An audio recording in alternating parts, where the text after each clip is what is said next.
Hello Titans, நான் தான் உங்கள் ஷேடோ டைட்டன் வாரியர் கேமிங். இன்றைக்கி எத்தனை ஜாம்பி ஸ்கில் பண்ண போகிறோம், எத்தனை ஸ்கெலிட்டன் ஸ்கில் பண்ண போகிறோன்னு வாங்கலாம் பார்க்கலாம். வாங்க டைட்டன்ஸ் போகலாம். ஓகே டைட்டன்ஸ் பூரா க்ரீப்பராக தான் இருக்காங்க. டைட்டன்ஸ் எல்லாமே க்ரீப்பராக வராங்க. டைட்டன்ஸ் நம்ம ஏன் வந்து ஜாம்பிஸையும் ஸ்கெலிட்டன் பாபாயும் கொல்லுறது எல்லாமே க்ரீப்பராக இருந்தாங்க. நம்ம என்ன பண்ணுவோம்? என்ன டைட்டன்ஸ் கரெக்டாக இந்த இடத்துல எங்கேயாச்சும் நான் காய் சொல்லியிருந்தேன்னா மறக்காமல் அதை பின் பண்ணி கமெண்ட்டில் அனுப்பிச்சுடுங்க. சரி வாங்க டைட்டன்ஸ்.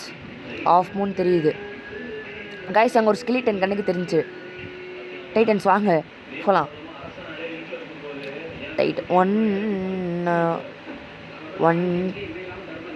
2 வில்லேஜு அவைகளுக்கு தண்ணிக்குள்ளே பண்ணுறான். நீ நாளைக்கு ஜாம்பியாக இருக்கணுமே, ஆகலை. சரி வாங்க கைஸ் போகலாம். நான் இன்னொரு வீடியோவில் நெதருக்கு போய் காமிக்கிறேன், ஆனால் க்ரியேட்டிவில் தான் போவேன். எனக்கும் ஃபைட்டுக்கும் ஆகாது. ஓகே, கமெண்டில் கழுவி ஊற்றாதீங்க. அந்த ஜாம்பியோட முடிச்சுக்கலாம். நம்ம 2 தான் கொல்ல முடிஞ்சு. சாரி கைஸ், இன்னொரு வீடியோவில் பார்க்கலாம் டைட்டன்ஸ். இந்த வீடியோவில் எத்தனை கைஸ் சொல்லியிருந்தேன்னு மறக்காமல் கமெண்ட் பண்ணுங்கள், ஷேர் பண்ணுங்கள்.